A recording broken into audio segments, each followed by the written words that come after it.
Alô, bom dia. Às 5 horas e 25 minutos da manhã, estamos gravando mais este vídeo para o nosso canal Guia dos Perplexos. Estamos dando um salto, porque o anterior falava sobre a Cajal, que Esdras fundou, e hoje vamos falar sobre o que é que a Cajal se tornou e o que é que ela está fazendo no mundo, ou seja, especificamente a guerra da Rússia com a Ucrânia. Bem, o que me levou a isso, a dar esse salto? O que me levou a isso foram duas coisas.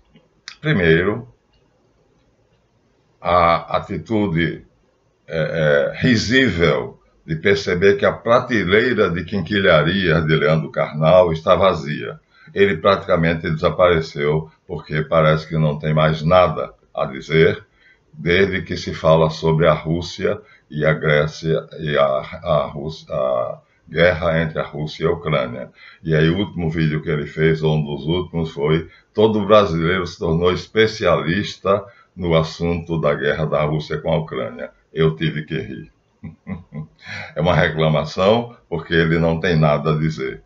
Na sua prateleira de quinquilharias, argumentando de uma maneira banal e muitas vezes cometendo gafes as mais ridículas, então está reclamando que não está mais prestando atenção às tolices que ele alinha. A segunda foi uma senhora, que eu não vou dizer o nome, mas que se veste como a czarina e que age como se fosse a rainha da Inglaterra, num luxo só, acho que roupas importadas que ela vai comprar na Wall Street, em Nova York, e ostenta assim uma nababesca situação, o que é trágico, porque ela diz que está libertando os alunos dela.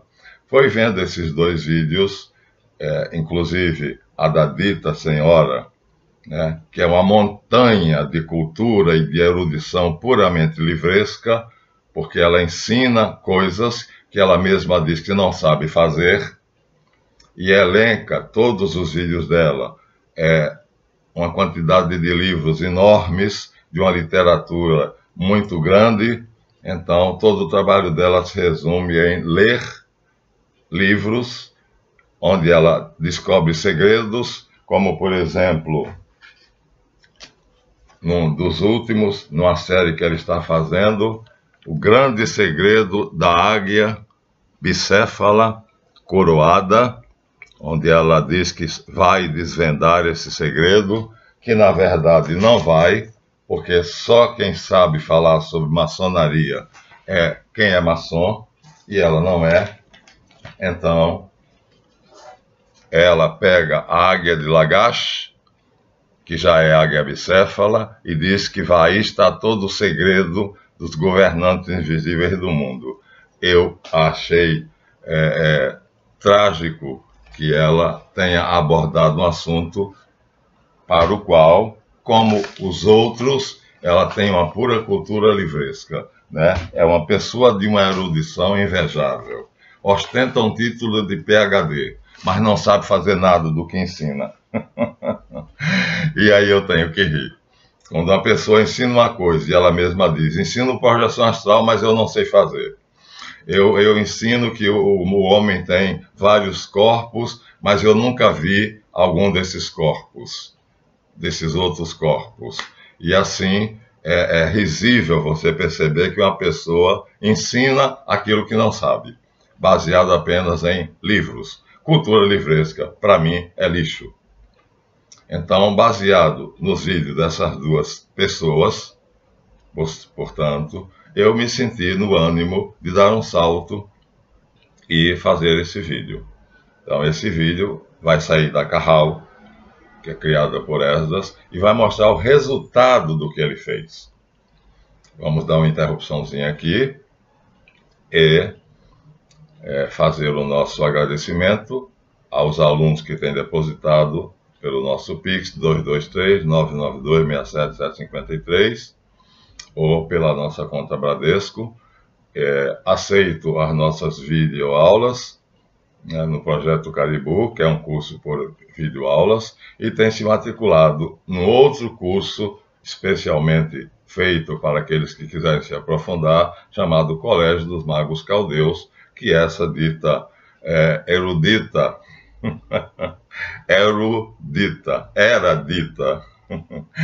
que tem uma tremenda cultura puramente livresca, cobra uma fortuna por aquilo que ela não diz nos vídeos, e aí vai dizer secretamente. Sobre a águia bicéfala, eu ficaria muito curioso, mas não vou pagar R$1.000 por 3 horas de aula que ela cobra.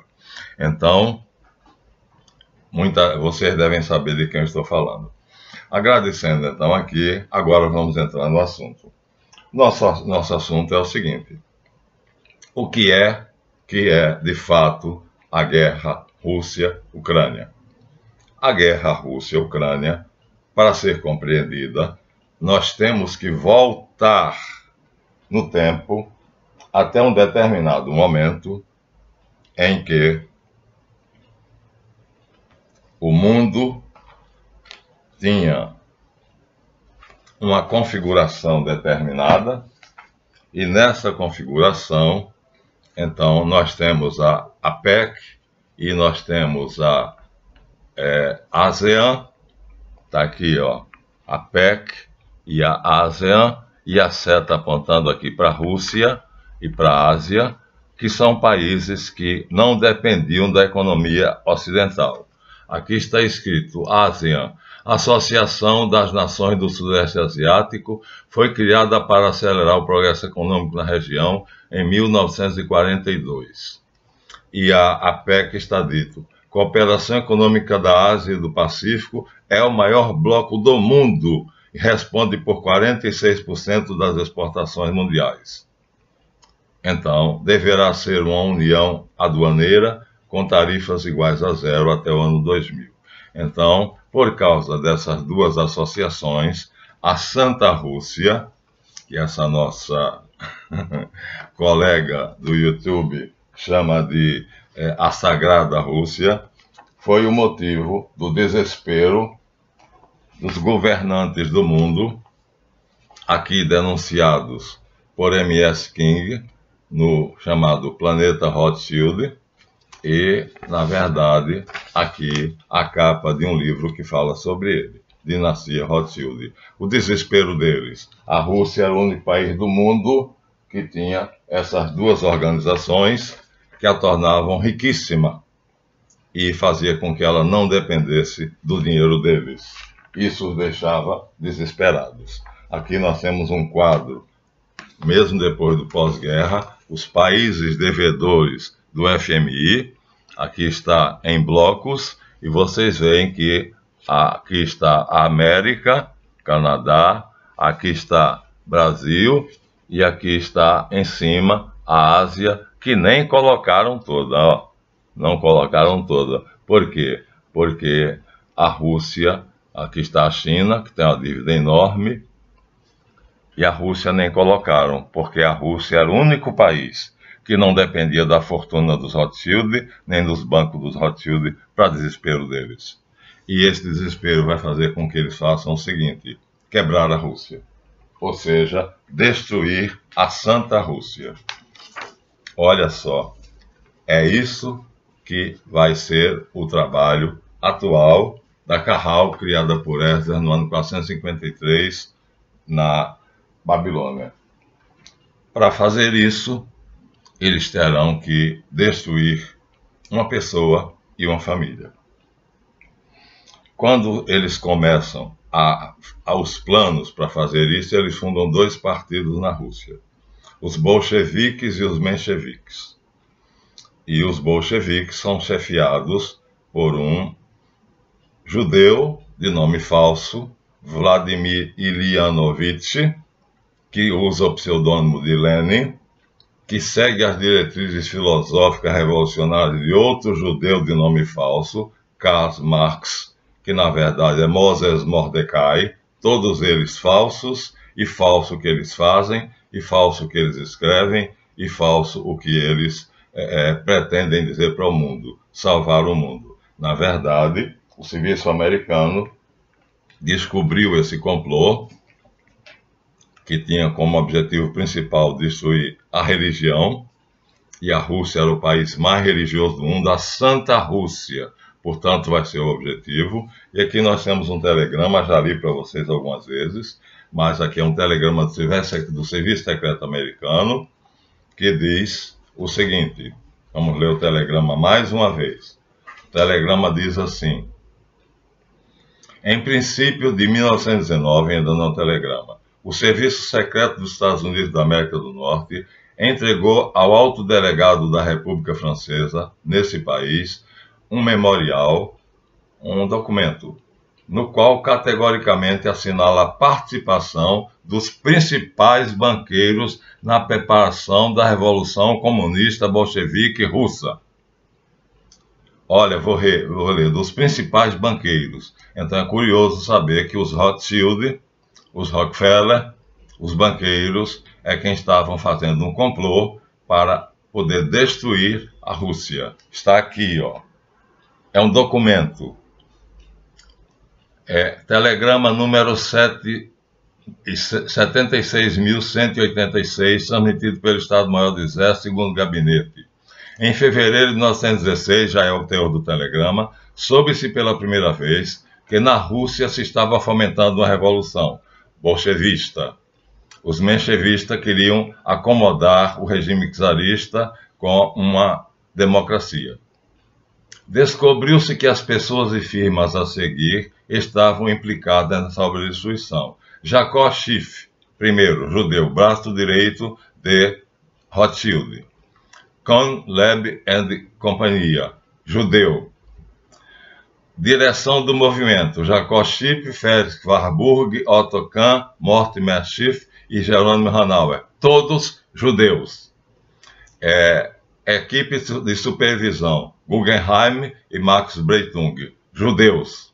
Em princípio de 1917, o poderoso banqueiro, braço direito de Rothschild, Jacob Schiff, começou a proteger Trotsky, judeu e franco-maçom, cujo verdadeiro nome era Bronstein, mais um falso, que se lhe encomendava para dirigir na Rússia uma revolução social. Ou seja, Jacob Schiff, então, tinha contatos pessoais com o presidente do Partido Bolchevista para destruir a Rússia. Isso foi descoberto pelo Serviço Secreto Americano. É o que diz o telegrama que está aqui, ó, aqui, desse lado aqui. E a Polícia Secreta Americana descobriu.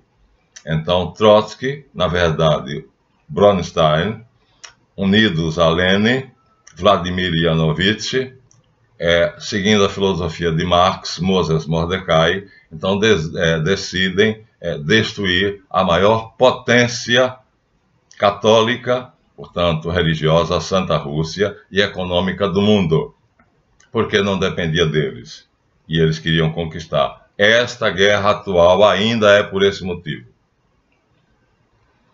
Então, não mudou nada. Sabiam disso? Está aqui, olha, é um documento do Serviço Secreto Americano. Não vou ler de novo.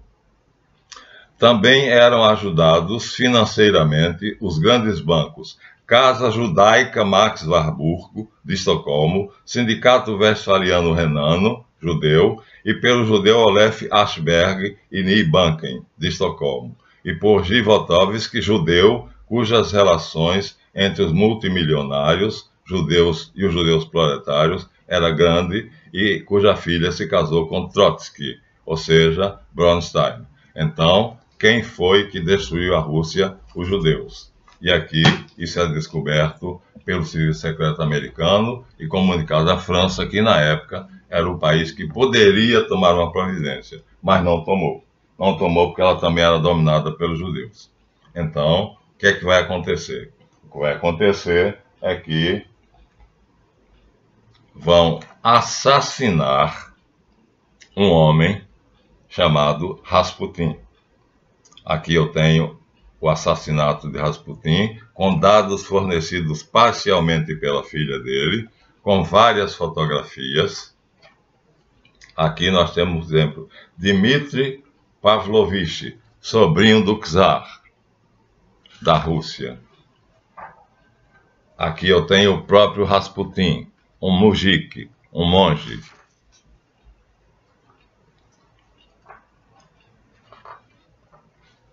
Aqui eu tenho ele e o seu séquito de mulheres. Ele praticava Tantra Yoga, de onde tirava os seus poderes. Aqui eu tenho ele e dois nobres, dois príncipes da casa real que o bajulavam. Aqui eu tenho o deputado Putschfeik, participante da conjuração para matar Rasputin. O livro está todo ilustrado. Aqui eu tenho uma festa dada em honra dele. Muito confuso. Então, quem vai matá-lo são os príncipes que querem fazer com que o czar seja morto, mas não vão conseguir matar o czar enquanto não matar Rasputin.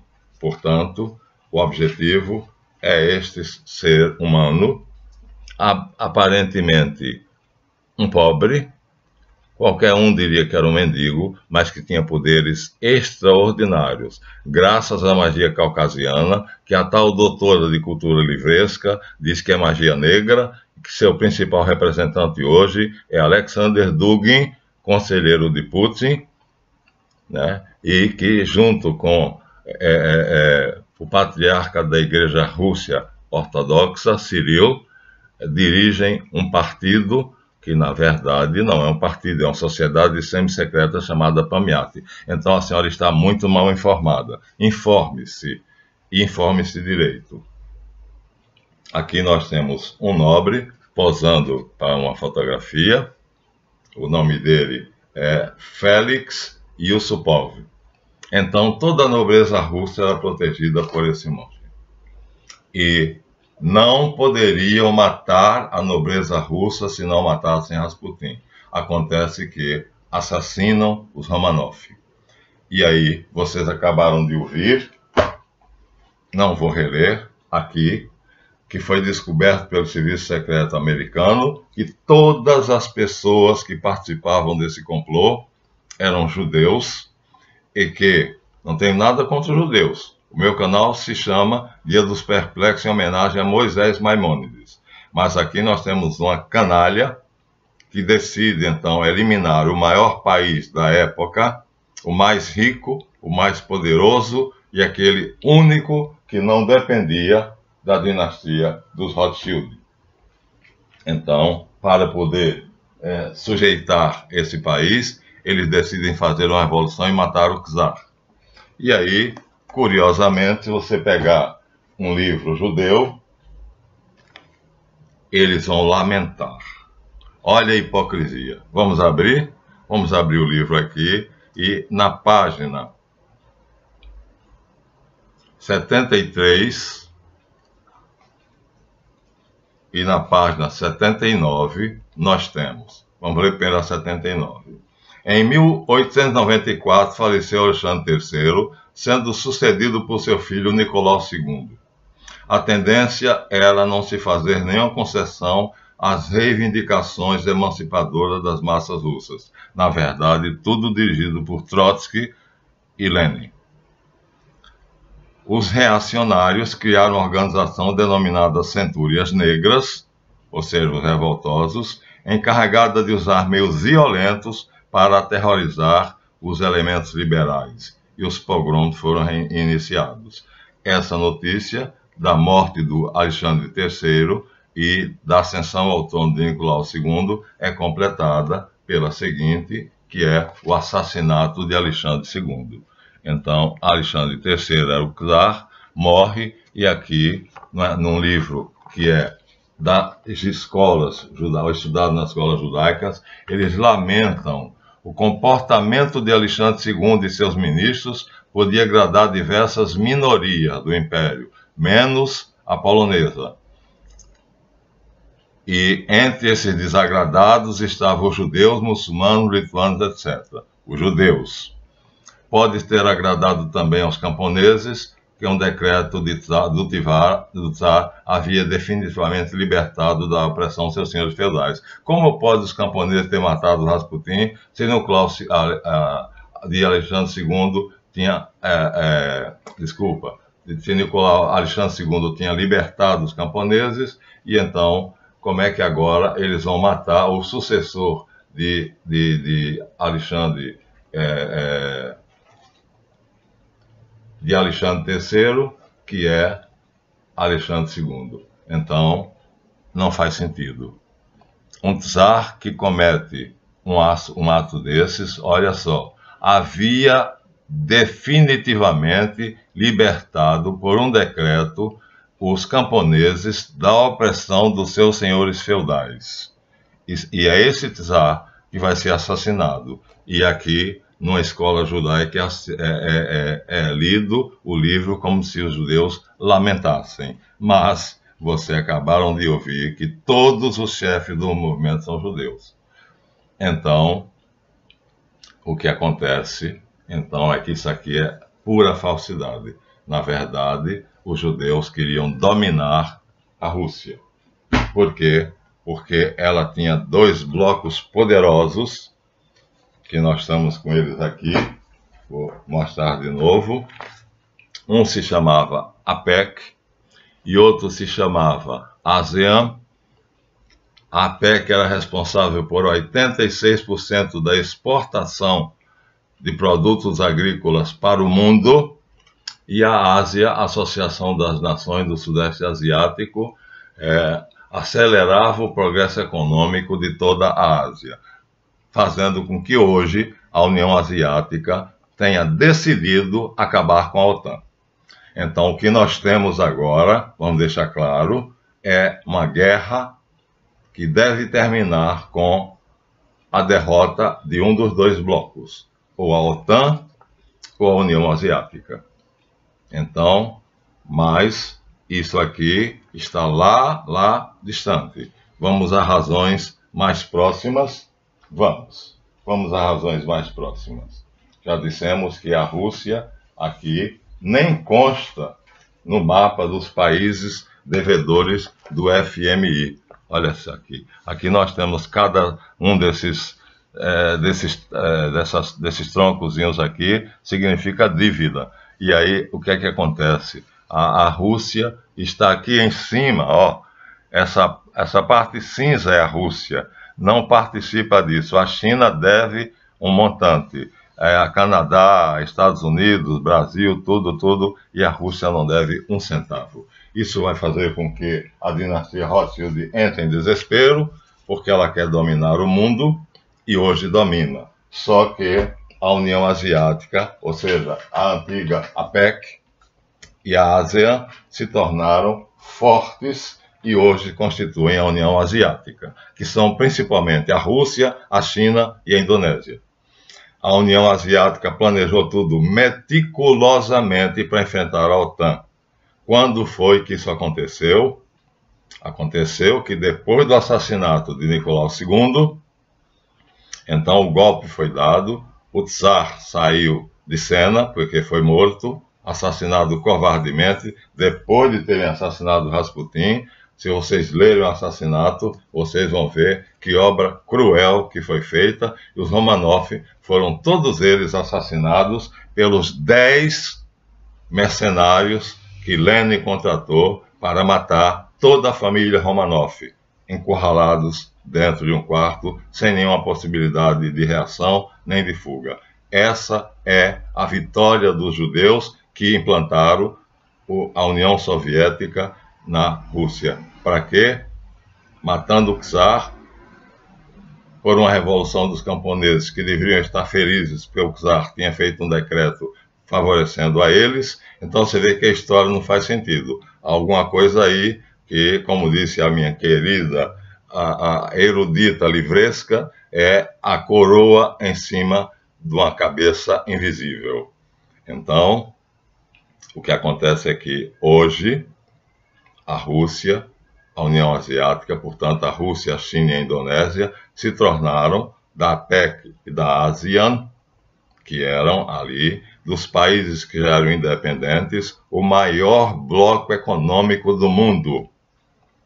E aí, não vou dizer a data agora, porque estou dando de memória, a União Soviética, então, toma conta da antiga Rússia. Lenin vai para o Palácio do Czar. Olha só, ele faz uma revolução proletária. Mas onde é que ele se instala? No Palácio do Czar. E para quem é que ele dá as melhores terras? Para os judeus. Eu tenho um telegrama de um general reclamando que as melhores terras estão sendo selecionadas para ser distribuídas para os judeus. Claro, porque ele era judeu. Mas o general não sabia, porque ele assinava Vladimir Lenin e o nome dele era Vladimir Ilyanovich. Vich é filho de Ulyanov.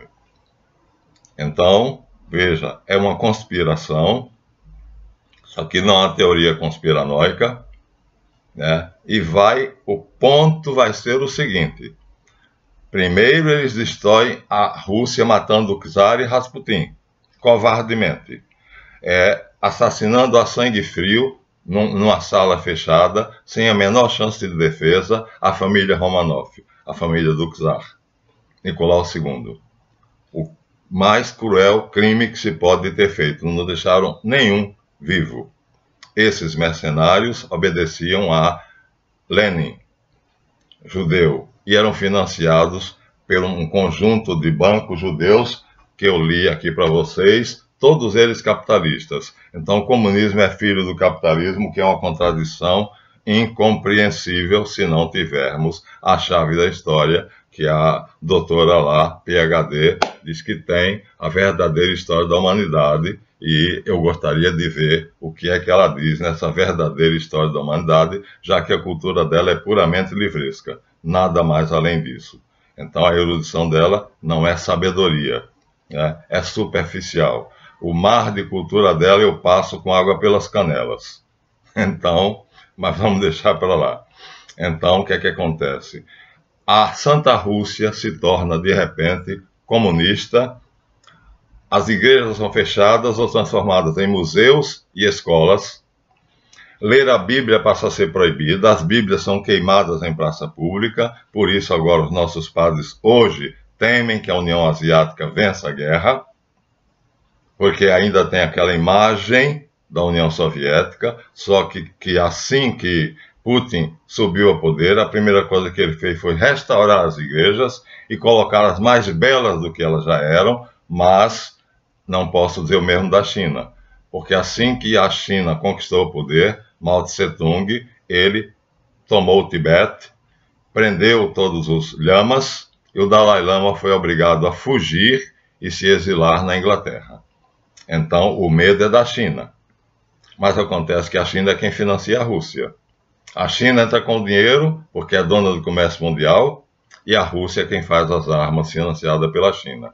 E a Indonésia controla o comércio, a Rota da Seda, que é riquíssima e da qual os Rothschild querem se apoderar. Então, o motivo econômico da guerra é os Rothschild, a dinastia Rothschild, quer tomar para si, quer ser dona da Rota da Seda, que é administrada pela Indonésia.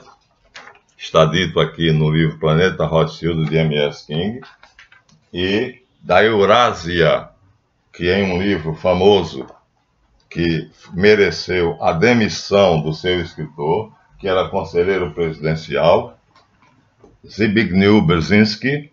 Ele escreveu um livro chamado The Grand Chessboard. Então, o que está acontecendo é uma guerra de xadrez, e nesse xadrez Putin está jogando. E tudo que vocês estão vendo aí, não prestem atenção às notícias, porque Putin sabe jogar xadrez. Ele é o maior jogador de xadrez da Rússia. Então, cada movimento dele é calculado. E ele se preparou. A União Asiática se preparou para esse golpe, essas sanções, e ele disse claramente, né, não está afetando em nada a economia russa, em nada a vida dos russos, porque nós nos preparamos. Os países amigos, nossos amigos, estão recebendo pagamento em rublos ou em yuan, moeda chinesa e moeda russa, e o dólar vai cair. Por quê? Porque para destruir os árabes, os Estados Unidos emitiu 60 trilhões de dólares a mais. Ficou um rombo. E agora, na guerra da Ucrânia, emitiu 30 trilhões de dólares a mais. O rombo aumentou. Ou seja, o dólar, quem tiver dólar se segure, porque tem um rombo de 90 trilhões. Por quê? Porque o PIB, o Produto Interno Bruto, é o limite. E o PIB dos Estados Unidos é 20 trilhões de dólares. Pois bem, para destruir os o motivo é claro, que os árabes são os verdadeiros donos do mundo, filhos de Abraão, primogênitos, né, filhos de Ismael, mas na verdade quem governava, quem estava na sucessão era Isaac, e no final das contas quem está governando nem é um nem é outro. São os caucasianos que têm aquela magia que a ilustre doutora diz que é magia negra. Bem, é magia, e toda magia tem dois lados, como a moeda, o lado branco e o lado negro. Eu sou o mago branco porque escolhi, mas a instrução é a mesma. Eu vou instruir aqueles meus alunos que estão no Colégio dos Magos Caldeus, vou dar a eles um conhecimento e eles escolherão se eles querem o lado negro da força ou se querem o lado branco da força. Tudo isso essa doutora reconhece porque ela não entende de magia, ela não tem a menor ideia de que há duas correntes mágicas no mundo, uma que vem lá da Lemúria para os caldeus, os acádios e os sumérios. Essa é a corrente mágica que nós conhecemos, e a segunda corrente é caucasiana, de Rasputin. Ela não sabe disso, ela não entende de magia, ela é incapaz de fazer um ato mágico, ela fala do que não entende. Eu falo do que faço. Então, por causa desses vídeos, e ela está fazendo uma série explicando aquilo que ela não tem a menor ideia, baseado apenas em uma literatura monumental, de nomes fantasticamente famosos, e aí está todo o poderio desta senhora, que se veste como Catarina a Grande, e age com a soberba de uma rainha, mas então diz que vai libertar os alunos dela, mostrando símbolos que ela na verdade não entende, e mostrando livros e lendo pedaços de livros, ou seja, uma ignorante que passa por sábia, e que não sabe o que é magia porque não faz. Eu sou mago e pratico. Não sabe fazer viagem astral, que ela ensina a fazer isso, mas eu não sei fazer. Diz que o homem tem vários corpos e dá toda a teoria dos corpos, diz, mas eu nunca tive uma experiência de ver ou ter a consciência de outro corpo. Então essa mulher é uma farsa, é uma blague. Cultura livresca não serve para nada. É erudição inútil. É contra ela, portanto, que eu estou gravando este vídeo e talvez mais dois, porque aqui vai de memória. A questão começa, então, porque o assassinato de Rasputin já é o começo. Mas acontece que o assassinato de Rasputin vai criar a União Soviética, que é um artifício dos judeus para fazer com que os pequenos estados que cercam a Rússia sejam agregados à Rússia. E depois eles fazem com que a Rússia vá à falência, através de quê? Através da hipocrisia, através da corrupção, né? Através da mentira. E quando a Rússia chega à falência, Gorbachev declara que a Rússia faliu. E como é que um país tão grande e tão rico, a Santa Rússia, que tinha tanto dinheiro que não dependia da fortuna dos Rothschild pela ASEAN e pela APEC, chega à falência? Tem alguma coisa muito estranha aí, mas eu só vou dizer no próximo vídeo. Então, é assim que começa a história. Temos que voltar até esse ponto, né? O assassinato de Rasputin. Não interessa a águia bicéfala, que não tem nada a ver, viu, doutora? Águia bicéfala não tem nada a ver. A senhora entrou num terreno que não conhecia, porque também só pode falar de maçonaria quem é maçom. E a senhora não é maçom. Só pode falar de magia quem faz magia. A senhora não faz magia. Só pode ensinar a fazer viagem astral quem faz viagem astral. Eu faço, a senhora não faz. Só pode dizer que o homem tem vários corpos quem é capaz de passar de um corpo para outro, e a senhora diz claramente que não sabe passar, que nunca fez. Então a senhora fala do que não sabe. Como a maioria dos charlatães e ignorantes, sua cultura é puramente livresca. Aqui é uma denúncia, portanto, àqueles que estão vendo seus vídeos e achando que estão recebendo o segredo, né, que vai fazer com que eles saibam por que está acontecendo algo que materialmente é simples. Os Rothschild querem a Rota da Seda e a Eurásia. Isso está claro, ó. Brzezinski escreveu um livro e por causa desse livro ele foi demitido. O nome do livro, The Grand Chessboard, o grande tabuleiro de xadrez. Ele ali diz que os Estados Unidos, para serem o primeiro do mundo, para continuarem sendo, isso está escrito por ele, eu tenho o resumo do livro, The Grand Chessboard, o grande tabuleiro de xadrez, ele diz exatamente assim: para continuar sendo o primeiro do mundo, os Estados Unidos da América têm que tomar a Rota da Seda e Eurásia. É o que eles estavam tentando fazer, porque no próximo vídeo nós vamos dizer o que foi que aconteceu e que deu origem ao que hoje é o conflito russo-ucraniano. Mas vocês viram aí os antecedentes. O assassinato de Rasputin, covardemente, o assassinato cruel da família Romanov, sem motivo nenhum, por um grupo totalmente judaico, descoberto pela CIA, e que tinha uma intenção: tornar a Rússia dependente do Ocidente, dos banqueiros ocidentais. E aí, primeiro, criam a União Soviética, que agrega as republiquetas em torno dela, e depois, quando quebram ela, essas republiquetas tornam independentes e se associam à OTAN, menos a Ucrânia. E aí está porque agora a Rússia luta pela Ucrânia, porque todas se tornaram independentes e se associaram à OTAN, mas a Ucrânia não, porque a Ucrânia já pertencia à Rússia, pois tinha sido conquistado por Pedro o Grande, lá por 1700. Então, Putin disse: se um soldado da OTAN botar os pés na Ucrânia, eu disparo o míssil atômico. E a Rússia tem um potencial bélico que os Estados Unidos nem imaginam. A última arma criada pela Rússia se chama Poseidon. É um torpedo.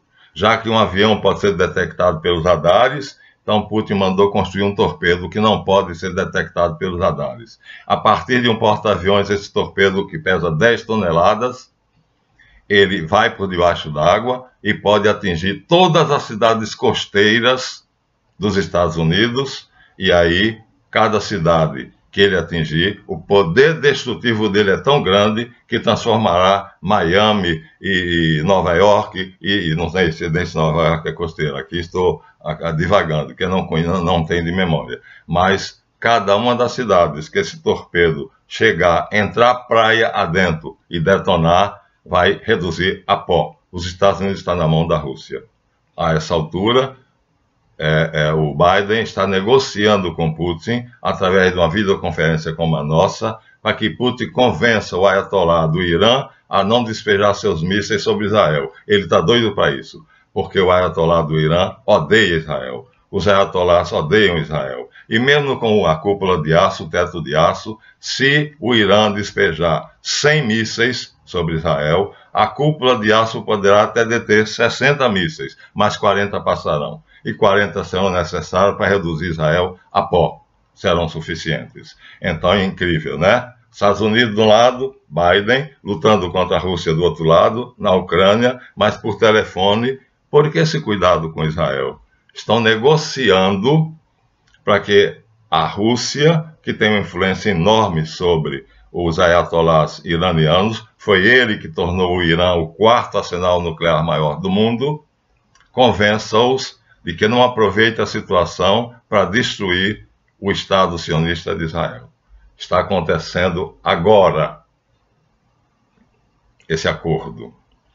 E Israel está assim, ó, de medo, porque se o Irã tiver a oportunidade, o maior prazer dos ayatolás vai ser apertar um botão vermelho e lançar 100 mísseis atômicos sobre Tel Aviv, Jerusalém e as principais Haifa, as principais capitais de Israel, e reduzi-las a pó, porque apesar do teto de aço, eles não conseguirão destruir o sistema antimíssil, chamado teto de aço, não conseguirá deter todos os mísseis. Então, se for mandado 100, 40 passarão, e 40 serão suficientes. E o Poseidon está lá, esperando a hora. Se Putin mandar apertar o botão, as cidades costeiras americanas todas virarão pó. Por isso a OTAN não se move, faz sanções. E Putin disse, essas sanções não têm atingido em nada a economia russa, né? O que vocês devem tomar cuidado é o seguinte, o dólar vai cair, porque é um rombo de 90 trilhões. O yuan e o rublo vão valorizar quando a população mundial souber que o dólar desabou. E aí já tem a Índia, o Brasil e a África do Sul já receberam pagamento por produtos comprados à China em yuan, o que significa que o Japão já propôs no lugar do dólar, antes do dólar desabar, avisar ao mundo uma cesta de moedas onde tenha o rublo, o yuan, o ien. Ien, yuan e rublo seria uma cesta de moedas que substituiria o dólar como moeda internacional. Isso assim, só en passant. No próximo vídeo nós teremos mais. Já chegamos aos 40 minutos. Até lá.